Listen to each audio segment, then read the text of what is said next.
మీ అభిరుచికి తగ్గ సరికొత్త డిజైన్స్ తో వస్తుంది మర్రి గోల్డెన్ డైమండ్స్. ఏప్రిల్ 12న విక్టరీ వెంకటేష్ గారి చేతుల మీదుగా గొప్ప ప్రారంభం. నీతి లేని కుక్క మా ముందు 7 తరాలు హత్యలు దొంగతనాలు వ్యభిచారాలు చేశాం, కానీ ఒక అమ్మాయిని మానభంగం చేసినట్టు చరిత్రలో లేదు. ఈ వంశంలో మొట్టమొదటిసారి ఎవ్వరూ చేయని పని నువ్వు చేసి గొప్పోడివైపోతే మేమంతా చూస్తూ ఊరుకుంటామనుకున్నావా? రేపు పొద్దున వీడిని పంచాయతీకి పిలిచి ఈ రాయుడు తీర్పిచ్చేంత వరకు లక్ష్మి వాడిని ఇంట్లో కూడా రానివ్వకు.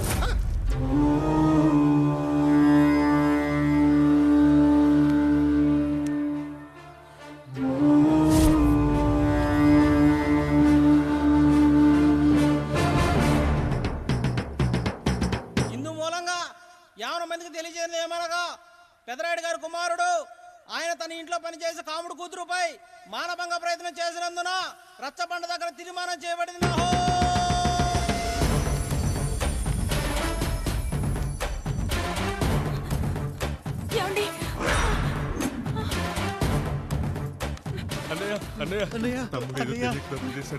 మన కుటుంబ గౌరవం నీ చేతిలో ఉంది, దయచేసి.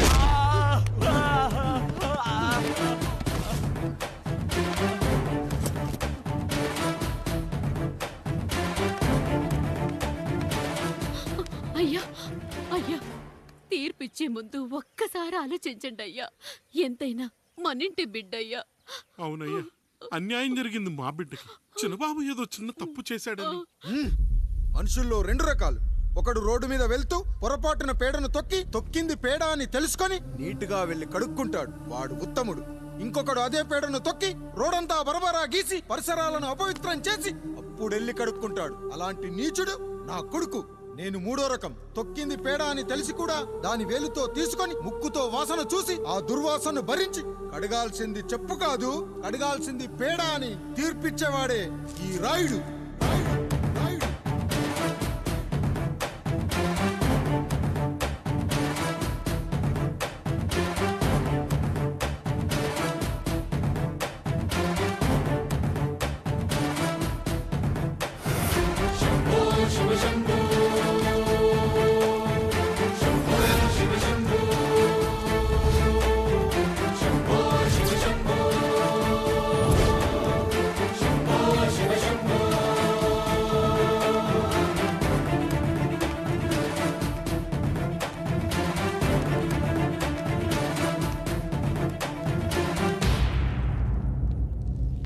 అయ్యా, మీ కుటుంబానికి ఈ పరిస్థితి వస్తుందని అస్సలు ఊహించలేదయ్యా.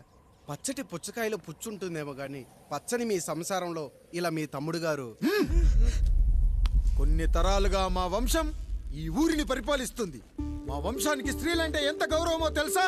ఆడవాళ్ళు వంటింటి కుందేళ్లు కాకూడదని మా ముత్తాత గారు పెళ్లి కూడా చేసుకోలేదు. మా తండ్రి గారు పాపారాయుడు ఎవడో ఒకడు ఒక స్త్రీని మోసం చేసి కడుపు చేస్తే ఆ కథ విని ఆ పుట్టిన పిల్లాన్ని ఆ మోసగాడికి ఇచ్చేసి ఆమెను పెళ్లి చేసుకుని ఆమెకు కొత్త జీవితాన్ని ఇచ్చాడు. నేను కూడా నా వంతు సహాయంగా కొంతమంది స్త్రీమూర్తులను పెళ్లి చేసుకుని వాళ్లకు జీవితాన్ని ఇవ్వాలనుకున్నా. అలాంటిది నా వంశంలో ఇలాంటి చీడ పురుగు పుట్టాడు. నా తమ్ముళ్లాంటి కాముడు మా పనోడు వాడి కూతురుపై అత్యాచారం చేయబోయాడు. ఒక్కసారి నీ చెప్పేది వినండి. నీచుడా, ఈ రాయుడిచ్చే తీర్పును ఆపే శక్తి ఎవరికీ లేదు.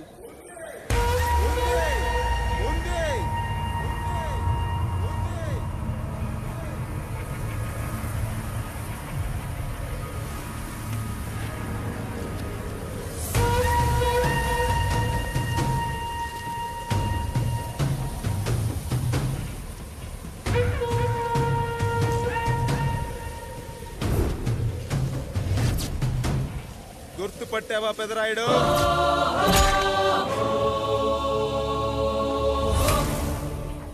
నా తండ్రిని చంపిన నీ తండ్రిని చంపా. ఇప్పుడు ఆయన కొడుకుగా నీ అంతు చూడటానికి వచ్చాను. ఊరికి నీతులు చెప్పే నీ భాగవతం బయట పెట్టడానికి, ఏ శక్తి నిన్ను ఆపబోతుందో చూపెట్టడానికి అసలు సిసలైన మగాడు అడుగు పెట్టబోతున్నాడు. ఎవడిని చూడాలంటే మీ నవరంధ్రాలు కళ్ళుగా మారాలో వాడు రాబోతున్నాడు.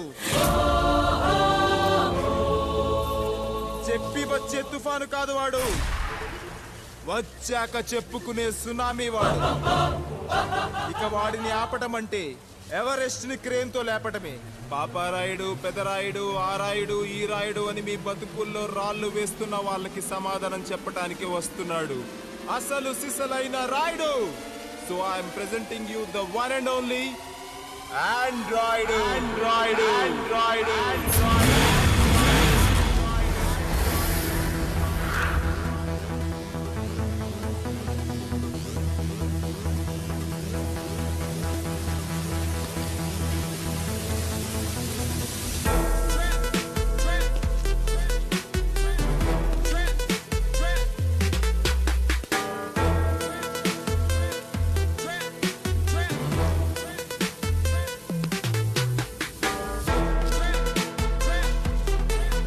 ఆండ్రాయిడు.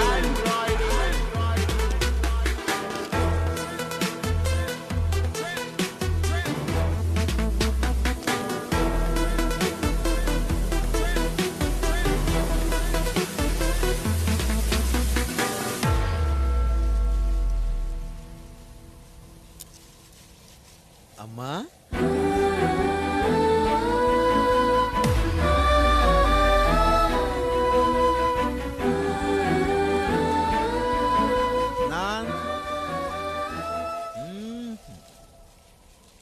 నాన్న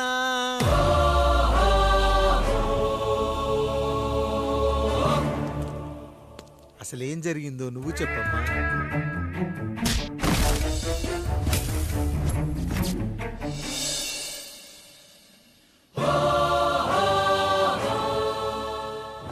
ఏరా పెదరాయుడు, త్రికాలాత్రక ఓరి ఓరోరి ఆపరాని ఉన్మత్త గార్తాబారవాలు ఎంత మర్వెత్తిచ్చినను మరపునకు రాక హృదయశావిల్యమానములైన నీ మదోన్మాద అపరాధం నా మనోవితలమును రయ్యలు చేయుచున్నవే. అహో క్షీరా వారాసి జనతారక సుధాకర కొనిదెల నందమూరి అక్కినేని గట్టవనేని మంచు దగ్గుపాటి వంశ సముత్పన్న మహోత్తమ మహా నట పరిపాలిత చిత్ర సామ్రాజ్యమున నూతన వారసుడనై నిజభుజ వీర్య ప్రకంపిత చతుర్దశ భువన సూర్యవరణిలకు భ్రాతా సమానులైన చతుష్టి పితృవులకు అనుజుడనై సింహపురి తీరమున జన్మించి భరతఖండమున సకల జనులచే పరమ పావనిగా కీర్తింపబడుతున్న మహోత్తమ మహిళ ఈ పతివ్రత పండునకు పుత్రుడనై మానధనుడనై మనగడ సాగించు నన్ను చూసి ఈ విశ్వమంతయు ప్రసుడట ప్రసుడట అని పగులబడిన ఊటయా, అనాథాన్ని అవహేళన చేయుటయా. అహో తలసతులతో తూయిడగు నన్ను పుత్రుడుగా సంభావింపక సన్మానింపక పితృధర్మ పరిదగ్ధుడై లజ్జా విముక్తుడై ఈ కపట పదరాయుడు నన్నేల వివాసుని సేవలే. అవునులే, అశుద్ధ స్వరూపుడగు రాయణకు ఎగ్గేమి సిగ్గేమి. వంతు వంతున ఆలికి ముందొక ఆలిని పరిభోగించిన పర్యంతము రచ్చన కల్పించుతో పచ్చ పచ్చ వైభవంలో తెరించు వీడు తన ఇంట ముగ్ధదాసి సాంగత్యమున నన్ను కని త్యజించినంత మాత్రమున నేనేల కటకట పడవాలి. ఊర కుక్క ఉచిత జ్ఞానముతో సంభోగించిన సరిపెట్టుకుందునా ఈ లోకమున మూకుడుండునా. అయినను దుర్వ్యాజమున సాగించు అవివేక న్యాయ విచారణ అని తెలిసి మేమేలా రావాలి. వచ్చితిమి పో విచక్షణాపేతమై సర్వత్ర కామ కలాపాలు సాగించి ఈ శునకంపు ఇచ్చట ధర్మ విధేతగా ఏలా ఉండవాలి. ఉండినాడు పో వృక్షమునకు వస్తము కట్టిన విదుక్షాపేక్ష కలిగి తన పరభేదములను మర్చి విచక్షణ రాహిత్యముతో అట్ట సంభోగమునకు పాల్పడు. ఈ త్రాపి ఉన్న చోట మా మాతృమూర్తి ఏలా ఉండవాలి. ఉండినది పో సజీవ భూచర మేష గోప సారూప్య మానవ సంచారిక విధానమున కాలవాలమగు ఈ గ్రామమున మేమేల కాలు మోపవాలి. మోపితిమి పో సకల రాజాను కోటిర కోటి సంక్షిప్త రత్నప్రభ నీరాజితంబగు మా పాద పద్మంబులేల అపభ్రమణం చెందవాలి. ప్రతీకారేచ్ఛతో గ్రామమున పాదం మోపిన మమ్మలను ఈ గ్రామ సింహముతో సమరూపిణి అని అనుమానించి అసలితని జన్మరహస్యమేమన్నా జుగుప్సాభావంతో ఈ జనుల కల్లేలా చూడవాలి, నోరేలా వాగవాలి, చెవులేలా వినవాలి. ఆ విధి హతవిధి ఆ జన్మ శత్రుయేనని అనుమానించుచునే అరుదించిన మమ్మ అవమాన బడబానా జ్వాలలు దగ్ధమునర్చుచున్నవమ్మా. విముకుని సుముకుని చేసి మమితకు విజయము చేయించిన నీ విజ్ఞాన విశేష విధాదిత్యములు ఏమైనవి తల్లి. రాయుడు కృతావమాన మానసుడనై మానాదిమాన వర్ధితుడనై మర్యాదాపూర్వకముగా అనుటయా లేక ఈ నా జన్మకారకుడైన ఈ నిరక్షర కుక్షుని క్షమించి వదిలేయుట ఇచ్చి కామాంధ వృద్ధులపై పగ సాధించలేమన్న మహోపేక్ష మా పైన వేరొకటియా. ఏది కర్తవ్యం మనుటయా వీడందు చూసుటయా. రాయుడు నీకు క్షమాభిక్ష పెట్టుటకు మా అంతర్కరణం అంగీకరించుటలేదే. ఈనాయందు ప్రవహించు రుధిరము నీదే కదా నీదే అని విర్రవీగుతున్న ఈ జనం ధనం భోగం యోగం నీ నుంచి అపక్రమించి నిన్ను వివస్థలో గావించి మార్గ పదమధ్యమున సంసర్గ ముగ్ధుడ గావించదను Pedarayudu time is our and right time starts now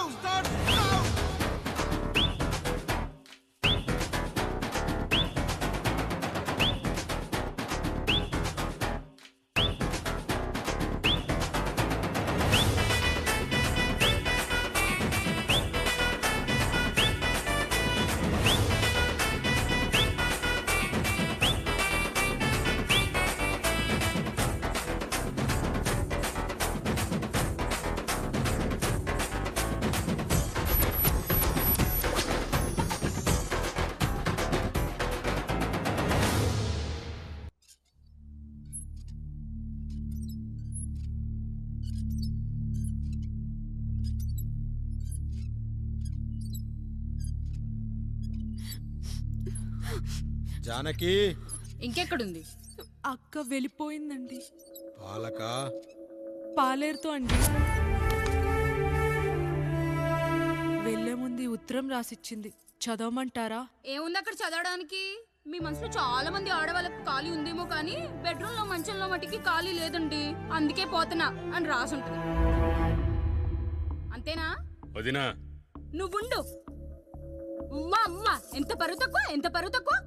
ఎవరి గదులో తలుపులేసుకోమని కేకలేశారు, మరిది గారు చెయ్యేశారని తరిమేశారు. పరువు ప్రతిష్ట మన ఇంటికేసిన సొన్నం అన్నారు.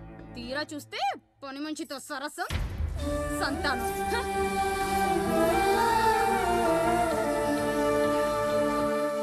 పని చేయించుకొని డబ్బులు ఇవ్వాలి గాని బిడ్డల్నిస్తారని నేనెక్కడా వినలేదమ్మా ఈ చోద్యం. ఇంక మీరు ఆపుతారా? మీరేంట్రా ఏం మాట్లాడరు? ఏం మాట్లాడాలమ్మా? తమ్ముడు తప్పు చేశాడని పట్టుకుని కొట్టారు. అదే తప్పు ఆయన గారు చేస్తే మాత్రం ఆయన ఒక్క మాట కూడా అనకూడదా?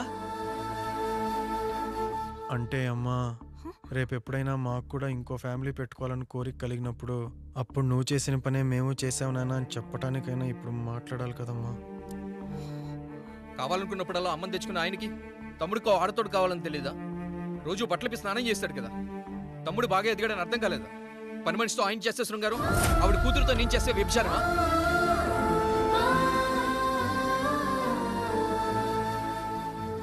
మాట్లాడవేంట్రా కాముడు? నువ్వు కూడా నా చొక్కా పట్టుకొని అడగరా? బాబుగారు అడగరా? అడుగు.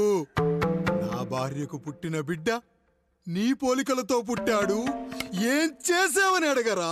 బాబుగారు అడుగు. ఏమడగమంటారు బాబుగారు? నాకు మీ తమ్ముళ్ళకున్నంత జ్ఞానం లేదు. మా ఇంట్లో ఉండేది నలుగురు, కానీ బాత్రూంలో ఉండేది సబ్బు బిళ్ళ ఒక్కటే. నేను స్నానం చేసిన తర్వాత నా భార్య కూడా ఆ సబ్బుతోనే స్నానం చేస్తుంది. నా భార్య ముట్టుకుందని సబ్బు బిళ్ళ మీద కోపడతామా? ఆ బిళ్ళ కరిగే వరకు, మా మురికి వదిలే వరకు మీరేనయ్యా మా సబ్బు బిళ్ళ. మీ గేదెల్ని కడిగితే తప్పులేని నా పిల్లాని చేతులు మిమ్మల్ని ముట్టుకుంటే మాత్రం తప్పుంటున్నారే.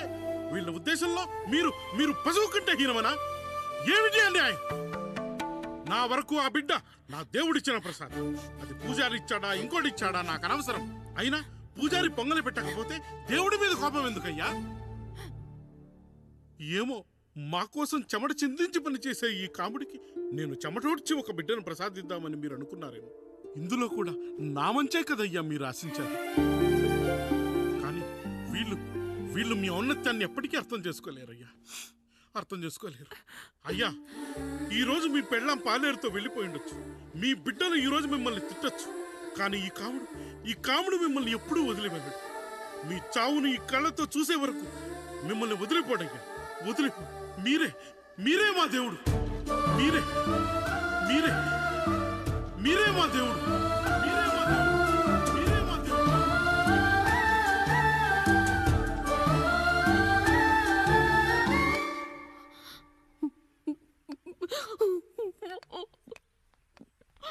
చిన్నయ్య కాఫీ.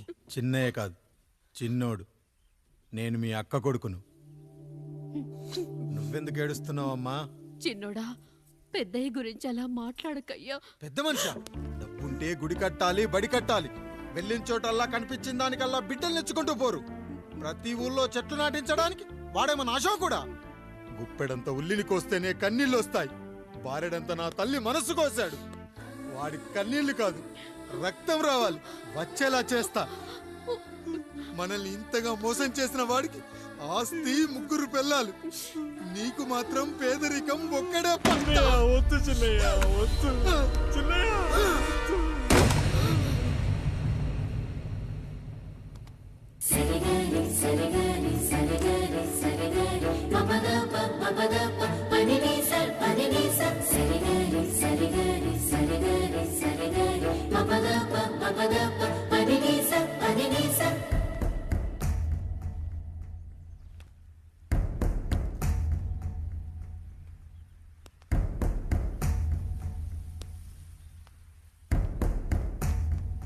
నాన్న,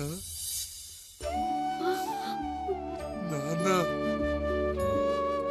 బాబు గారు. బాబు గారు కాదు నాన్న, నేను నీ బాబు నాన్న. మీరు మా పెద్దయ్య బిడ్డ కదయ్యా.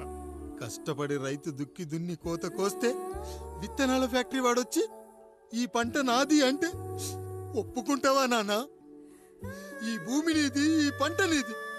నేను నీ బిడ్డను నాన్న, నీ బిడ్డను. కానీ ఆ రూపం, ఈ ముఖం ఒక్కటే వాడిది నాన్న. కింద బాడి చూడు, ఇద్దరం ఒకేలా లేవు. నేను నీ బిడ్డను నాన్న. బాబు, నాన్న, బాబు, నాన్న, ఒక్కసారి నన్ను ఎత్తుకో నాన్న.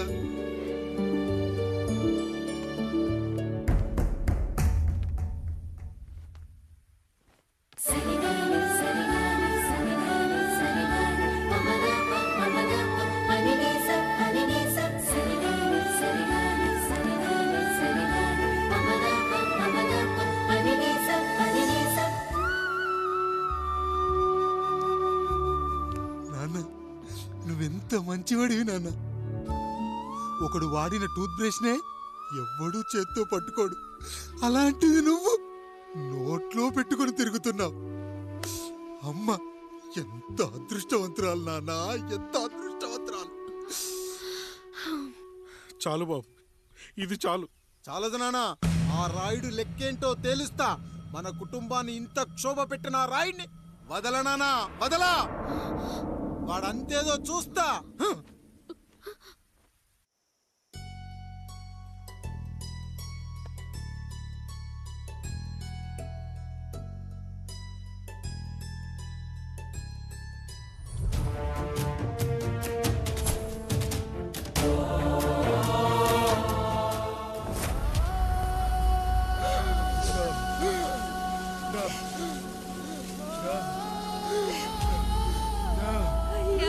చూడండి అయ్యా, వీళ్ళని చూసాకైనా మీ మనసు కరెక్ట్ లేదా?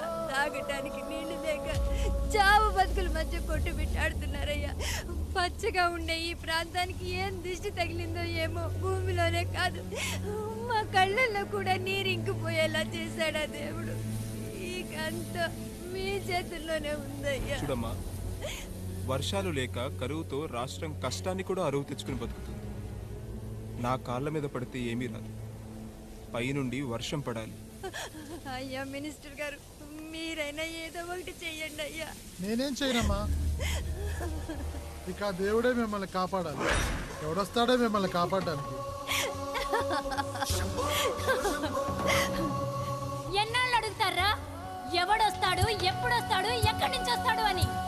పేదవాడికి కష్టం వచ్చినప్పుడల్లా ఇదే మాట. 70 ఏళ్లుగా హీరో రావాల్సి వచ్చినప్పుడల్లా ఇదే మాట. ఇంకా ఎన్నెళ్ళు అడుగుతారా? ఎవడొస్తాడే మిమ్మల్ని కాపాడడానికని మీరు మమ్మల్ని అడగటం, వస్తాడ్రా అని మేము మీకు చెప్పడం. అయినా సరే మళ్ళీ మీకోసం ఇంకోసారి చెప్తున్నాను, వస్తాడు. ఆకాశాన్ని చింపుకుంటూ వస్తాడు, నేలను పగలగొట్టుకుంటూ వస్తాడు. ఎవడు? దేవుడు. దేవుడా? రాయికి వరమిచ్చిన రాముడి దేవుడైతే, ద్రౌపదికి చీరిచ్చిన కృష్ణుడి దేవుడైతే, ఈ ఊరికి ఆయనే దేవుడు. ఆ దేవుడికి ఇంకో పేరే రాయుడు, పాపారాయుడు. పాపారాయుడు.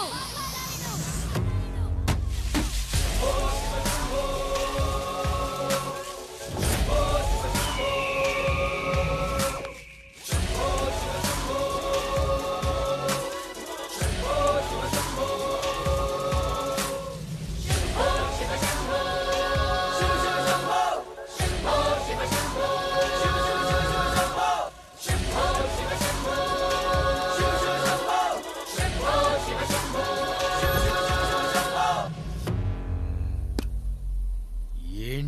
సమస్య. అయ్యా ఊరికి కరువు వచ్చిందయ్యా. అదిగో ఆ నలుగురు దాహంతో చనిపోతున్నారయ్యా.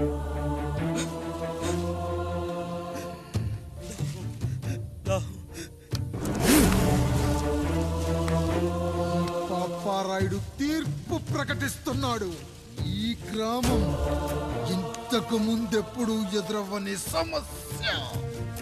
అందుకే ఈ సమస్యని నా సర్వేంద్రియాలను కేంద్రీకరించి నవరంధ్రాలను బిగించి ఆలోచించి ఈ నా తీర్పు ప్రకటిస్తున్నాను. దాహంతో అలమటిస్తున్న ఆ నలుగురికి వెంటనే బావులు తవ్వించి వాళ్లకు నీళ్ళివ్వండి. అంత సమయం లేదయ్యా. మరో 5 నిమిషాల్లో వారి చేత నీళ్లు తాగించిపోతే చచ్చిపోతారయ్యా. పూజారి, మరేంటిప్పుడు దీనికి పరిష్కారం? నృత్యం. సంగీతానికి శిలలు, నృత్యానికి మేఘాలు కరుగుతాయని శాస్త్రం చెబుతుంది. ఆ నాట్యానికి ఆకాశం కరిగి వెంటనే వర్షం పడాలి. అందుకు ఆ నటరాజైన శివుడే మార్గం చూపించాలి.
అయ్యా, దేవుడిచ్చిన ప్రసాదం అనుకుని నలుగురిని కన్నాను.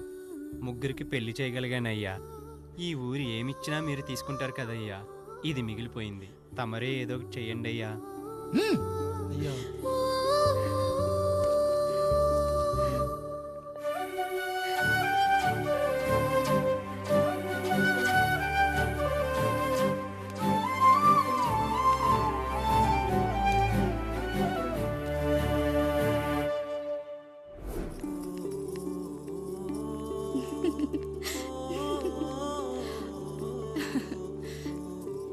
ఈ ఇల్లు, ఆస్తి, ఇంత గొప్ప భర్త, పిల్లలు, చాలా ఆనందంగా ఉందండి.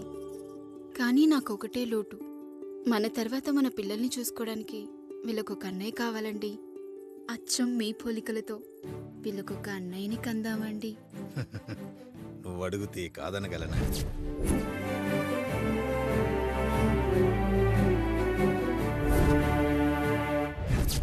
నానా, రాయుడెక్కడా? ఇప్పుడే వస్తున్నాను నాన్న.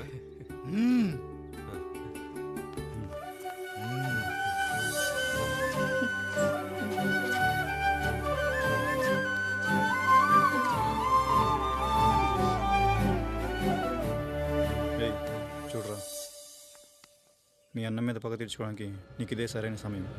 పర్లేదంటావా? ఏం పర్వాలేదు. అయ్యా. ఎరా రంగా, ఏం కావాలో అడగరా. నీకంటూ ఏమి ఇవ్వలేదు, నువ్వు ఏమి అడగలేదు. చెప్పరా. మా అన్నకు నాకు పడట్లేదయ్యా. తోడ పుట్టినవాడని చాలా సహించాను.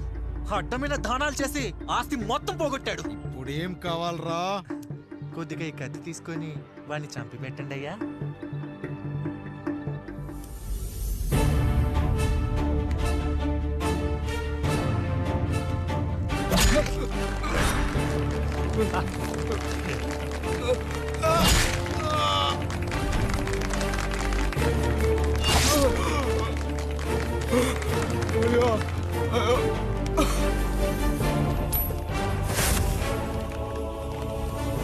నాయుడు, అన్యాయంగా మా నాన్నని చంపేశావు.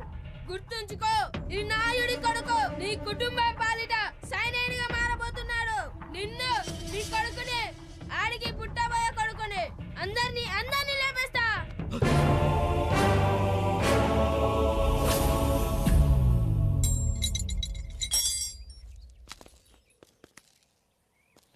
ఏం జరిగింది? మీరు హత్య చేసినట్టు ఇప్పుడే సమాచారం అందింది.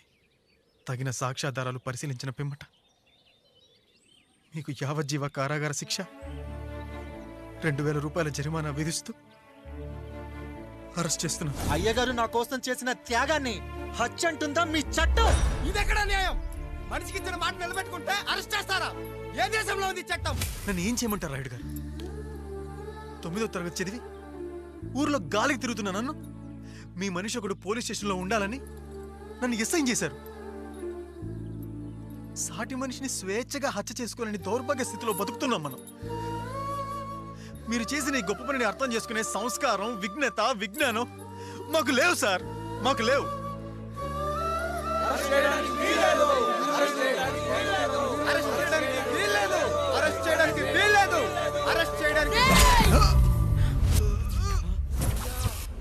నాయుడు గారు,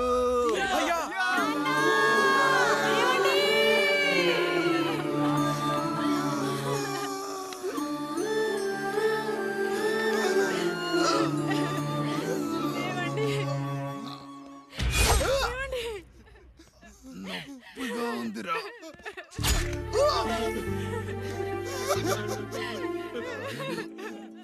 సుధా, నేను లేకుండా ఎలా ఉండగా? పర్వాలేదండి, బిడ్డలతో నేను ఉండిపోతాను. అయ్యో, ఈ పాడు సమాజం నిన్ను మనశ్శాంతిగా బతకనివ్వదు. ఇంతమంది పిల్లల్ని చూసుకుంటూ భర్త లేకుండా ఎలా బతకగలం?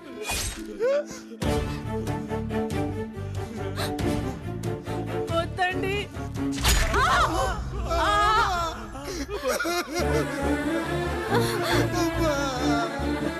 రాయుడు, బిడ్డలు జాగ్రత్త. ఈ రోజు నుంచి వీళ్ళంతా నీ తమ్ముళ్ళు, చెల్లెళ్ళు కాదు, నీ బిడ్డలు.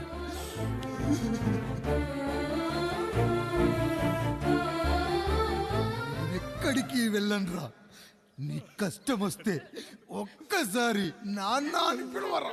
ఆ సమాధిలోంచి అయినా లేచొస్తా.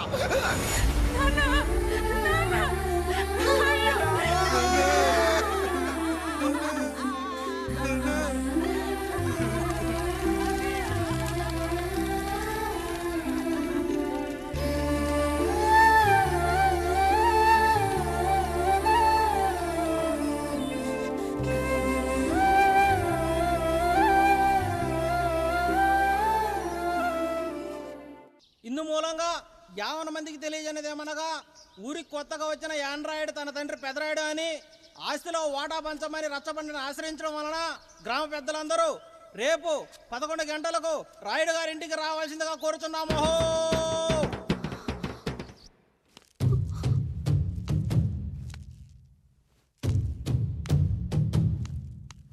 ఎందుకొచ్చారు? తన తాత పాపారాయుడు గారు ఆస్తి తనకు కూడా కావాలంటూ పంచాయతీలో ఫిర్యాదు చేశాడయ్యా.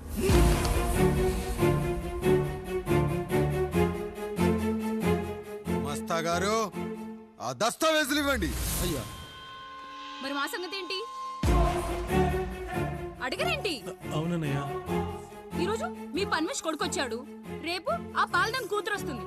ఇలా వచ్చినోళ్ళంతా మీ సంతానమే అని తెలిసాక అదిగో ఆ కాముడు చెప్పినట్టు మా ఆయన వాటా కిందో బాత్రూము, నాకో సబ్బు బిల్ల, నా పుట్టబోయే బిడ్డకో బొట్టు బిల్ల, ఇదే మిగులుతుంది. అయినా ఊరి జనాభా కన్నా అన్నయ్య పిల్లల సంఖ్య ఎక్కువైపోతుంది. వాళ్ళందరూ ఇంటి మీదకి వచ్చే లోపు మా ఆస్తి మాకు ఇచ్చేస్తే మా బతుకులు మేము బతికేస్తాంగా. అవునన్నయ్య, మా ఆస్తి మాకు కావాలంతే. ఎవరిని పట్టుకుని ఏం మాట్లాడుతున్నారయ్యా? గా ఉన్నప్పటి నుంచి ఆయన మిమ్మల్ని సాగుతూ ఉన్నారు. ఈరోజు పెరిగి పండయ్యాక మా దారి మేము చూసుకుంటా ఉండడం న్యాయం కాదయ్యా, న్యాయం కాదు. ఏ ఆయన నీకో కొడుకునిచ్చాడా? వాడి పేరేంటి? ఐఫోనా? ఎరా, ఆస్తి కావాలా? 4 బ్రష్లతో తోముకుంటే ఎక్కడ విడిపోతామో అని నా బ్రష్ టూత్ పేస్ట్ నీకు త్యాగం చేసినప్పుడు అప్పుడు అడగాల్సిందిరా అన్నయ్య ఆస్తి కావాలి అని. ఎరా, నేను వాడిపారేసిన లంగోటాలు మార్చి మార్చి చొక్కాలు చేతిగుడ్డలుగా వాడారే, అప్పుడు అడగాల్సిందిరా అన్నయ్య ఆస్తి పంచు అని.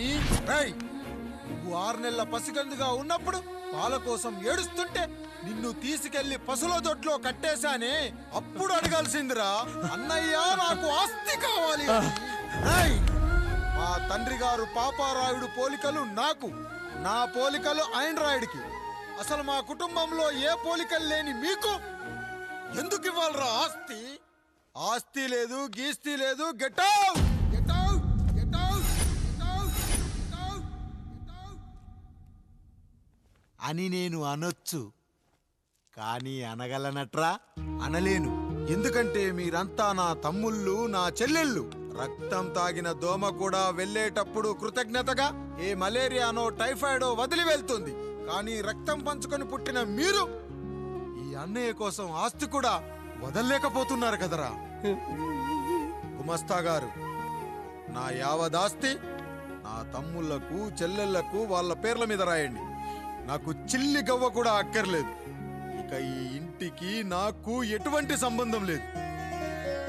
లక్ష్మి, సావిత్రి, మీ చీరలు విప్పేయండి. ఇక్కడికి వచ్చేటప్పుడు ఏ చీరలు కట్టుకున్నారో వెళ్ళేటప్పుడు కూడా అదే చీరలు కట్టుకోండి. వెళ్ళిపోదాం. దస్తావేజులు తీసుకురండి.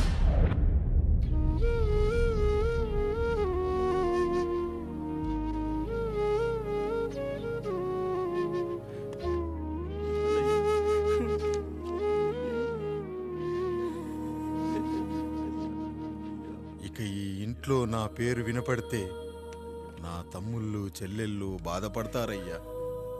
ఈ ఇంట్లోనే కాదు, ఈ దస్తావేజులో కూడా నా పేరు ఉండకూడదు. నేను ఇక్కడ సంతకం పెట్టి వీళ్ళ మనసు నొప్పించలేను. అయ్యా, మొత్తం వదిలేసి మీరెలా బతుకుతారయ్యా? ఎండకు నీడలా, వర్షానికి గొడుగులా నన్ను ఇన్నాళ్ళు కాపాడింది. కష్టాల్లో సుఖాల్లో నాకు తోడుగా నిలిచింది. నా నిజమైన ఆస్తిని, కుటుంబ గౌరవాన్ని కాపాడింది. ఇదేరా నా ఆస్తి, అంతస్తు. ఇదే మా నాన్నగారిచ్చిన లంగోట. బంగారం లాంటి తమ్ముళ్ళే లేనప్పుడు నాకు మాత్రం ఈ బట్టలెందుకురా?